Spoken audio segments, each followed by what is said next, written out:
We provide you the platform to turn your dreams into reality. Give wings to your aspirations with KR Mangalam University. America और Iran के बीच हाल ही में हुए अस्थायी युद्ध विराम ने पूरी दुनिया का ध्यान खींचा है, लेकिन इस सीज फायर के श्रेय को पाकिस्तान ले रहा है। रिपोर्ट्स और बयानों के अनुसार पाकिस्तान ने इस पूरे तनाव को शांत करने में अहम मध्यस्थ की भूमिका निभाई है और दोनों देशों को बातचीत की मेज तक लाने में बड़ी कड़ी साबित हुआ है।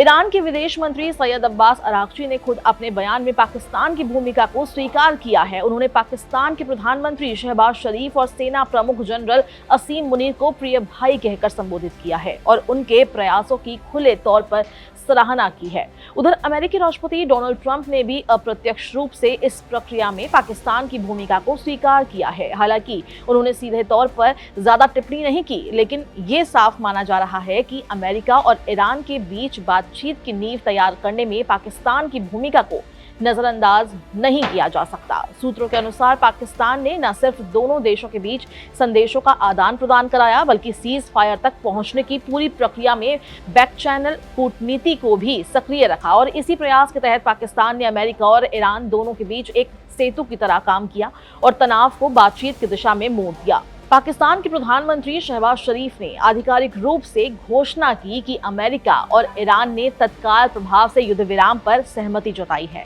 साथ ही उन्होंने ये भी बताया कि आगे की बातचीत के लिए दोनों देशों को इस्लामाबाद आने का आमंत्रण दिया गया है, जिससे पाकिस्तान की भूमिका और भी मजबूत हो जाती है।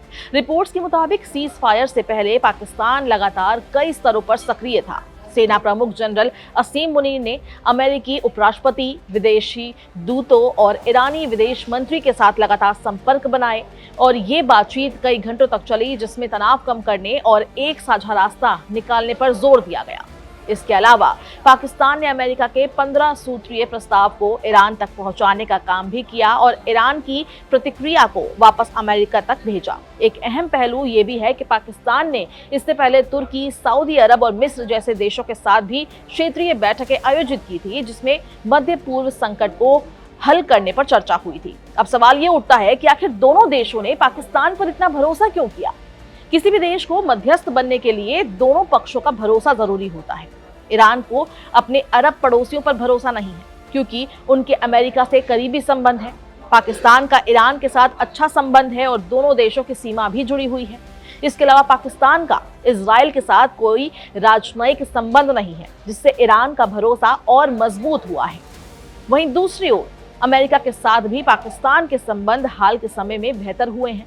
सैन्य और खुफिया स्तर पर संपर्कों के कारण पाकिस्तान एक ऐसे देश के रूप में उभरा जो दोनों पक्षों के साथ बातचीत करने में सक्षम था। पाकिस्तान का सीज फायर के लिए प्रयास केवल कूटनीतिक भूमिका तक सीमित नहीं था, बल्कि उसके अपने हित भी जुड़े हुए थे। देश अपनी ऊर्जा जरूरतों के लिए मध्य पूर्व पर काफी निर्भर है।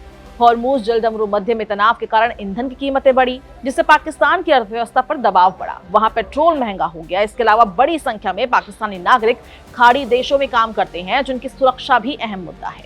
देश पहले से आर्थिक संकट और अफगानिस्तान के साथ तनाव का सामना कर रहा है। ऐसे में एक और अस्थिर पड़ोसी उसके लिए नुकसानदेह होता।